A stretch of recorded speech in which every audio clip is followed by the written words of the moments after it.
దీంట్లో చాలా ప్రెజర్స్ ఉంటాయి, మీకు మామూలు ప్రెజర్స్ ఎందుకంటే చాలా పెద్ద పెద్దలు ఉంటారు, కింద వాళ్ళు ముందు పెట్టి పైన వాళ్ళు నడిపిస్తుంటారు. ఇన్ని రకాల ప్రెజర్స్ పైకి కనపడేదే ఇది కాదు. పైన ఎవడో పబ్లిక్ ముందు ఏడుస్తూ బాధపడుతూ ఉంటే కనుక దాని వెనకాల స్కీమింగ్ అర్థం చేసుకోవాలి. దాని వెనకాల వేరే శక్తులు పనిచేస్తుంటాయి. ఎందుకంటే ఇదంతా ఆ లాబీ, ల్యాండ్ గ్రాబింగ్ లాబీని చెక్ చేసేటువంటి సంస్థ ఇది. చేసినప్పుడు వాళ్ళు బయటికి రకరకాలుగా చూపిస్తారు. ఇప్పుడు ఇది ఈ బఫర్ కాంట్రవర్సీ లాంటిదో లేకపోతే ఎవరో కొంతమందిని పెట్టేసి ఇష్యూని తీసుకేస్తూ, ఎందుకంటే డైరెక్ట్గా చేయరు ఎప్పుడు కూడా వాళ్ళు డైరెక్ట్గా, ఎందుకంటే వాళ్ళు తప్పులో ఉంటారని వాళ్ళకి తెలుసు. ఇండైరెక్ట్గా ఇలా చేస్తారు. సో ఇందాక మీరు అడిగారు ఫస్ట్ కూల్చివేతలే ఉంటాయా, ఓన్లీ ఒక మతం వాళ్ళే చేస్తున్నారు, ఒక పార్టీ వాళ్ళే చేస్తున్నారని. సో దీని మీద మీరు చూస్తే కనుక మేము జూలైలో ఇది హైడ్రా ఫామ్ అయింది. ఫస్ట్ కమిషనర్గా జూలై ఎండింగ్లో వచ్చింది. స్టార్టింగ్ మేము డిమాలిషన్స్ ఆగస్ట్ ఫస్ట్ వీక్లో స్టార్ట్ చేసినప్పుడు ఫస్ట్ చేసింది ఎంఐఎం స్ట్రాంగ్ హోల్డ్ అయినటువంటి బుమ్రుక్ ద్వాల. సో దాంట్లో కొంతమంది అక్కడ స్థానికంగా ఉన్నటువంటి నాయకులు, నాయకులు వాళ్ళు కట్టినటువంటి అపార్ట్మెంట్స్ని కూల్చేసి మొత్తం బుమ్రుక్ ద్వాల అనేది 300 సంవత్సరాల క్రితం ఉన్నటువంటి చెరువు. దాని మీద ఎన్నో సంవత్సరాల నుంచి అందరూ దాన్ని స్పీకింగ్ ఆర్డర్లు ఇస్తున్నారు, కూల్చాలి అంటున్నారు, కానీ ఎవరు దాని మీద యాక్షన్ జరగదు. సో మేము వచ్చాము ఇమీడియట్గా వీ హ్యావ్ టేకెన్ అది ఆ పాత ఆర్డర్స్ ఉన్నాయి, అన్నీ కూడా క్లియర్గా ఉన్నాయి. ఇక దాన్ని అందరూ పిల్లికి గంట కట్టాలి కదా, ఎవడో పిల్లికి somebody has to build the cat. So అది చేయడానికి హైడ్రా అనే సంస్థ ఉందన్నమాట. సో ఇది ఎప్పటి నుంచో పేపర్ మీద జరుగుతుంది, పేపర్ మీద కాదు కదా, గ్రౌండ్లో ఏం చేశారనేది ముఖ్యం అన్నమాట. సో వెంటనే మేము అక్కడ డిమాలిష్ చేసాం. ఇప్పుడు ఆ చెరువు అంతా కూడా రేపు రివైవ్ అవుతుంది. ఇప్పుడు అది ఊరిని చెరువు కూల్చివేతలు కాదు, బుమ్రుక్ ద్వాల ఇప్పుడు రివైవ్ అవుతుంది. 300 సంవత్సరాల క్రితం అక్కడ రాజవంశీకులు వాళ్ళు అక్కడి నుంచి నీళ్లు, అక్కడ రాణీలు వాళ్ళంతా కూడా అక్కడ స్నానాలు అది కూడా ఆచరించేవాళ్ళని, లేకపోతే వారు అక్కడి నుంచి డ్రా చేసేవారని, ఇట్లా చాలా ఉంది. హిస్టారికల్ లేక్ అది, చాలా అద్భుతమైన హిస్టరీ ఉన్నటువంటి లేక్ అది. సో అది అట్లా బుమ్రుక్ ద్వాల అంటే అది అంతా కూడా అక్కడ సౌత్ జోన్లో ఉన్నటువంటి స్ట్రాంగ్ హోల్డ్ రాజేంద్ర నగర్ ప్రాంతంలో ఉన్నటువంటి దాన్ని చేసాం. నెక్స్ట్ 27 డిమాలిషన్స్ చేసాం. సో మీడియాకి ఇష్టమైందేమో ఎన్కన్వెన్షన్ డెమాలిషన్. న్యాచురల్గా ఏంటంటే ఒక సినిమా యాక్టర్ కాబట్టి దానికి కొంత వచ్చింది. వేరే కొన్ని మేము గండిపేట దగ్గర చేసాం. గండిపేట దగ్గర చేసినప్పుడు పల్లరాజు గారు లేకపోతే ఇంకా కొంతమంది ఇతర దాంట్లో ఉన్నారు, వారి అందరికీ కూడా చేసాం. దాంట్లో చాలామంది కాంగ్రెస్ వారే ఉన్నారు. సో అంటే అక్కడ వారు ఏ పార్టీ అఫిలియేషన్ అనేదే కాదు అసలు. చూస్తే అది కూడా రిలీజ్ చేసాం మేము డేటాని కూడా చేసి. 27 డిమాలిషన్స్లో ఎక్కువ కాంగ్రెస్ వారే ఉన్నారు, అంటే రూలింగ్ పార్టీ సంబంధించిన వాళ్ళు ఎక్కువ ఉన్నారు. నష్టపోయింది. సో అంటే ఈ ప్రచారం అంతా కూడా అపోజిషన్ వాళ్ళని, ఏ అపోజిషన్ లీడర్ చెప్పండి టార్గెట్ చేసి చెప్పింది, ఒక పేరు చెప్పండి, సింపుల్ నేను అడుగుతాను. ఏ అపోజిషన్ లీడర్ ఉన్నాడు? ఆయన పటాన్చేరులో ఆయన కాంగ్రెస్ దెబ్బలు తట్టుకోలేక పటాన్చేరు కాంగ్రెస్ నా దెబ్బ కాదు, ఆయన ఎప్పుడు వచ్చారండి. నేనేం చేశాను, నేను చేసింది కాదు. అక్కడ అక్కడ అక్కడ ఒక ఎమ్మెల్యే అని అనట్లేదు, అక్కడ ప్రతి వాళ్ళు కూడా అక్కడ వాళ్ళ మీద అక్కడ పబ్లిక్ చాలా కంప్లైంట్స్ ఉన్నాయన్నమాట, ల్యాండ్ ఇష్యూస్లో కంప్లైంట్స్ ఉన్నాయి. ఓకే, పల్లవరాజు గారి విషయంలో వచ్చినప్పుడు ఆయన చాలా ఇన్ఫ్లుయెన్స్ చూపించారు, మీరు ఎక్కడ కంట్రోల్ అవ్వలేదంటారు, వాస్తవాన్ని పల్లవరాజు గారు కానీ నాగార్జున గారి విషయంలో కానీ? ఇదంతా ఇన్ఫ్లుయెన్స్ ఇవన్నీ కూడా అతీతంగా పనిచేస్తానని నన్ను కావాలని తీసుకుందండి. సో ఇన్ఫ్లుయెన్స్లు అవన్నీ కూడా న్యాచురల్గా ఉంటాయి, ఎవరు రకరకాలలో మాట్లాడతారు, బట్ ఇవన్నింటినీ కూడా మనము పరిగణలో తీసుకోకూడదు అనమాట. నాగార్జున కన్సెషన్కి మీరు వెళ్ళినప్పుడు అదే కన్వెన్షన్కి ముందే వాళ్ళకి చెప్పారు, నోటీస్ ఇచ్చి కొట్టారండి, లేదంటే డైరెక్ట్గా?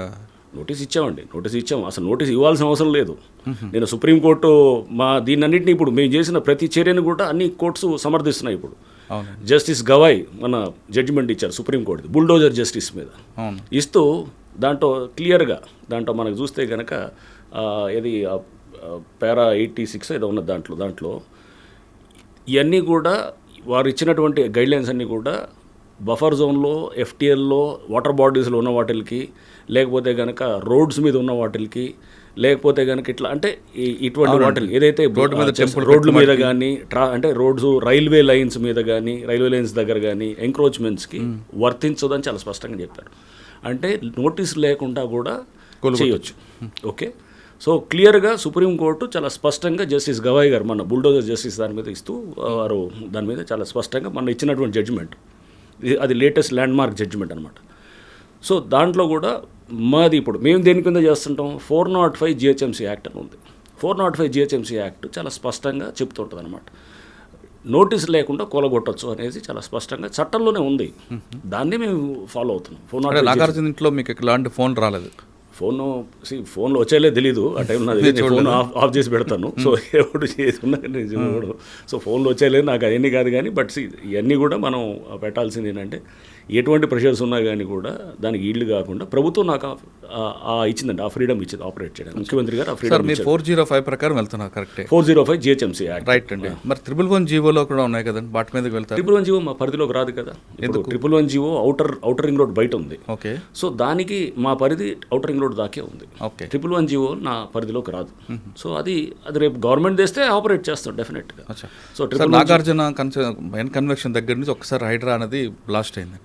తర్వాత మీరు అక్కడతో ఆగిపోకుండా ఇటు నిజాంపేట్, బోచపల్లి, పటాన్చెరు అన్ని ప్రాంతాలు సిటీ సరౌండింగ్. రైట్. దీంట్లో కూడా మీరు చూస్తే కనుక కొన్ని మేము విల్లాసు, కొన్ని చోట్ల షెడ్స్ కూలగొట్టినప్పుడు చాలా అప్రోర్ వచ్చింది.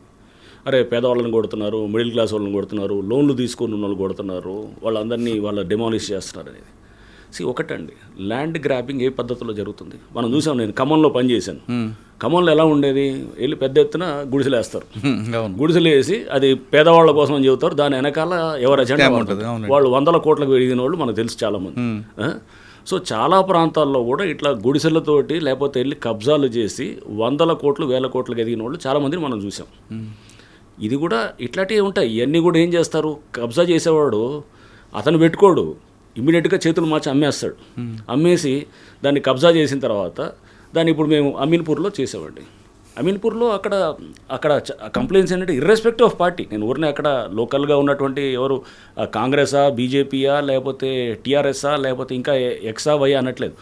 అక్కడ ఇర్రెస్పెక్టివ్ ఆఫ్ పార్టీ చాలా కంప్లైంట్స్ పబ్లిక్ నుంచి వస్తున్నాయి మాకు. ఓకే. సో అంటే అక్కడ టైటన్ అప్ చేయడానికే కొంచెం కాన్సన్ట్రేషన్ కూడా అమీన్పూర్లో పెడతాం. సో అమీన్పూర్లో ఫర్ ఇన్స్టెన్స్ అక్కడ చూస్తే కనుక మేము విల్లాస్ డిమాలిష్ చేసాం. ఆ విల్లాస్ ఏమైనాయి, 2 ఏళ్ల క్రితం అక్కడ పర్మిషన్ ఇచ్చినటువంటి పంచాయత్ సెక్రటరీ అతను సస్పెండ్ అయ్యాడు. ఆ పర్మిషన్స్ క్యాన్సిల్ చేయాలని చెప్పి కూడా పెట్టారు. వాళ్ళు హైకోర్టుకి వెళ్ళి వాళ్ళు సరే దాని మీద పర్మిషన్స్ దాని మీద అక్కడ హైకోర్టులో వాట్ ఎవర్ దాని మీద నడిచిన తర్వాత రిజిస్ట్రేషన్స్ దాని మీద కూడా అప్పుడు బంద్ చేశారు. కలెక్టర్ ఆర్డర్ ఇచ్చాడు రిజిస్ట్రేషన్స్ కూడా ఆపేయాలని చెప్పేసి. ఆపేయమంటే కూడా దాని మీద కూడా వాళ్ళు కోర్టుకి వెళ్ళి రిజిస్ట్రేషన్స్ కంటిన్యూటెడ్ చేశారన్నమాట. సో చేసిన తర్వాత స్టేటస్ కో మెయింటైన్ చేయమన్నారు. స్టేటస్ కో కూడా ఉంది అక్కడ. బట్ వీళ్ళు అమ్ముకుంటూ కన్స్ట్రక్ట్ చేస్తూ అమ్ముతూనే పోతున్నారు అన్నమాట. అప్పుడు తర్వాత అమ్ముకుంటూ పోతూనే ఉన్నారు. చేస్తూ వీళ్ళు జరిగిన దాన్ని ఏంటి అక్కడ మీరు చూస్తే కనుక విల్లాస్లో అది ఎప్పుడో 2 years బ్యాక్ అంతా దాని మీద ఇంత కాంట్రవర్సీ అయ్యి అక్కడ లోకల్గా ఉన్న స్థానికంగా కొంతమంది నాయకులు అక్కడ పేర్లు వచ్చాయి. ఎవరో సమ్ మాధవ్ రెడ్డి, అతను చంద్రశేఖర్ అని, ఇట్లా ఎవరో ఇంకో కోటేశ్వరరావు అని, ఇట్లా రకరకాల పేర్లు వచ్చాయి. అక్కడ పబ్లిక్ నుంచి వచ్చింది ఇదంతా. మేము పబ్లిక్ వచ్చి చెప్తున్నారు. అంటే మేము చేసింది ఏం కదా, అదంతా అక్కడ లోకల్ జరిగినటువంటి వాళ్ళు, స్థానికంగా ఉండేవాళ్ళు వాళ్ళు వచ్చి చెప్పారు. సో వాళ్ళు అక్కడ లోకల్ రాజకీయంగా కూడా వాళ్ళు ఇది ఉన్నారు. వాళ్ళ మీద కూడా మేము కంప్లైంట్ ఇచ్చాం పోలీస్ స్టేషన్, అక్కడ స్థానిక పోలీస్ స్టేషన్ కూడా ఇచ్చాం, హైడ్రా నుంచే ఇచ్చాం. వాళ్ళు ఆ ల్యాండ్ని కబ్జా చేసి విల్లాస్ కట్టి, చిన్న విల్లాస్ వీళ్ళకి అమ్మారు. అమ్మినప్పుడు దాని మీద ఆల్రెడీ పంచాయత్ సెక్రటరీని అరెస్ట్ చేశారు. దాని మీద వీడియోలు ఉన్నాయి. అక్కడ స్థానికంగా పెద్ద ఎత్తున దుమారం లేచింది. ఇవన్నీ ఒకళ్ళు కొనేవాళ్ళు ఇప్పుడు సపోజ్ వీళ్ళంతా కొనేస్తారు, చెరువులో ఇట్లానే అమ్మేస్తారు. చెరువులో అమ్మేసి నేను చెప్పాను ఇంత గుడిసెలు లాజిక్ ఏది ఖమ్మంలో జరిగింది, నేను చూసాను లేదు ఎక్కడైనా కానీ. అంటే గుడిసెలు వస్తే గుడిసెలు వదిలేయాలి, ఇక కబ్జా చేసేసి గుడిసెలు వచ్చాయి కాబట్టి పేదవాళ్ళు పాపం వాళ్ళు వదిలేయకూడదని. సో వాళ్ళని కోలుకొట్టడం వేరు, ఒక ఇల్లు కోలుకొట్టడం వేరు కదా సార్. ఇల్లు కూడా ఏంటి పర్మిషన్స్ అసలు ఎలా, ఫస్ట్ ఆఫ్ ఆల్ పర్మిషన్స్ ఇచ్చిన అధికారులు అక్కడ వాళ్ళని క్యాన్సిల్ చేశారు. చేసిన తర్వాత లోన్లు తెచ్చారు, బ్యాంకర్స్ లోన్లు ఇచ్చారు. అంటే డ్యూ డెలిజెన్స్ ఏమైంది, మీరు చేయాల్సిన మినిమమ్ ఇది ఎంక్వైరీ చేయాల్సింది ఉండాలి కదా. ఇప్పుడు మనం ఒక పెళ్లి చేసేటప్పుడు బిడ్డకి ఎన్ని మనం ఎంక్వైరీస్ చేస్తామండి, ఆ ఎంక్వైరీ చేసుకోవాలి కదా. ఇక్కడ కూడా పబ్లిక్ని అనట్లేదు, పబ్లిక్ చేయాల్సింది ఉంది. అక్కడ ఉన్నటువంటి సిస్టమ్ కూడా ఇప్పుడు డెఫినెట్గా అక్కడ క్లెన్సింగ్ జరుగుతుంది. అక్కడ తప్పకుండా అక్కడ జరగాలి. ఇష్టానుసారంగా జరుగుతుంది కాబట్టి అమీన్పూర్ మీద కాన్సన్ట్రేషన్ ఎక్కువ పెడుతున్నాం. సో అక్కడ మీరు ఏ అధికారం అంటే అధికారం ఇష్టమైన రూల్స్ మార్చేస్తారా? ఇంకా అది వ్యవస్థ ఏంటి, దీనికి ఒక సిస్టమ్ ఏంటి అంటే రేపు పద్ధతి ప్రకారం రూల్ ఆఫ్ లా ఒకటి ఉంటుంది, ఒక చట్టము, ఒక న్యాయము, ఒక వ్యవస్థ, ఒక సివిలైజ్ సొసైటీ. మనం నాగరిక ప్రపంచంలో ఉన్నామని ఇవన్నీ మనం విస్మరించి పనిచేయటం కాదు కదా. అది ఫస్ట్ అంటే స్వార్థం కోసం ఎవరికి వాళ్ళు చేయటం కరెక్ట్ సార్. మీరు చెప్పినట్లుగా వాళ్ళ స్వార్థం కోసం పర్మిషన్ ఇచ్చారు, బ్యాంకులు లోన్ ఇచ్చారు, కానీ అమాయకులు కొనుక్కొని బలైపోయారు కదండి. ఇప్పుడు చాలా కోట్లాది రూపాయలు కష్టం, వాళ్ళు ఈఎంఐ కట్టాల్సి వస్తుంది. వాళ్ళు వచ్చినప్పుడు వాళ్ళని అడిగింది, మీరు అక్కడ పంచాయతీ ఆఫీస్కి వెళ్ళారు, వాళ్ళు వెళ్ళి ఎప్పుడు వీళ్ళు రిజిస్టర్ చేసిన తర్వాత వెళ్ళి పంచాయతీ ఆఫీస్కి వెళ్తే అక్కడ తెలిసింది వాళ్ళకి ఇదంతా ప్రాబ్లం ఉందని. అరే ఇట్లా ఉందని చెప్పి వాళ్ళ తర్వాత వేరే వాళ్ళకి చెప్పలేదుగా. అది అట్లా అంటే వాళ్ళు ఆ చిన్న పని ఇప్పుడు పెళ్లి చేసే ముందు వాడు ఎవడో డ్రగ్ అడిక్టో లేకపోతే ఏదో అని పెళ్లి చేసిన తర్వాత తెలిస్తే ఏం చేస్తారు? చేయాలి అంటే ముందుకు చూసుకోవాలి. మనం ముందే చేసుకోవాలి కదా. నా జీవితం అంతా ఇట్లా నాశనం చేశారని అట్లా అంటావా? నువ్వు ఎందుకు చేయలేదని అంటాం. ఫస్ట్ ఎందుకు చెక్ చేసుకోలేదు అంటే ఇప్పుడు తప్పు వాళ్ళది కూడా 50% డెఫినెట్గా ఉంటుంది, వాళ్ళది ఉంటుంది. అక్కడ సిస్టమ్ అంతా కూడా నేనేది వీళ్ళది పబ్లిక్ది పూర్తిగా పబ్లిక్ ఒక్కళ్ళే అని నేను వాళ్ళ మీద బ్లేమ్ చేయట్లేదు. సిస్టమ్ అంతా అక్కడ సరిగ్గా చేయలేదు సార్. వీళ్ళు చేయలేదు, వీళ్ళు కొనుక్కున్నారు, బ్యాంక్ నుంచి ఈఎంఐ కట్ అవుతుంటుంది, కొనుగొట్టారు మీరు, వీళ్ళ వరకు నష్టపోయింది. కానీ పర్మిషన్ ఇచ్చిన వాళ్ళ మీద కూడా పర్మిషన్స్ క్యాన్సిల్ చేశారు కదా, అని వాళ్ళని కూడా కేసులు అదే పర్మిషన్స్ ఇచ్చిన అధికారులు గతంలో ఇచ్చిన వాళ్ళది క్యాన్సిల్ చేసి వాళ్ళు సస్పెండ్ చేశారు కదా. సస్పెండ్ చేశారు, కేసు కూడా పెట్టారు కదా వాళ్ళ మీద, క్రిమినల్ కేసు కూడా పెట్టారు. ఓకే, అవన్నీ జరిగినాయి. సేమ్ డిండిగల్లో కూడా అలానే జరిగింది. ఏది మన డిండిగల్ మేము కొనుగొట్టాం కొన్ని విల్లాస్, అక్కడ కూడా ఏది దాని పేరు కత్వా చెరువు అని అంటారు, అక్కడ కూడా సేమ్ థింగ్. అక్కడ ఎవరు పంచాయత్ సెక్రటరీ సస్పెండ్ అయ్యాడు, కేసు పెట్టారు 2 ఏళ్ల క్రితం. ఆ బిల్డర్ ఎవరైతే చేశారో ఆ బిల్డర్ మీద కూడా కేసు పెట్టారు.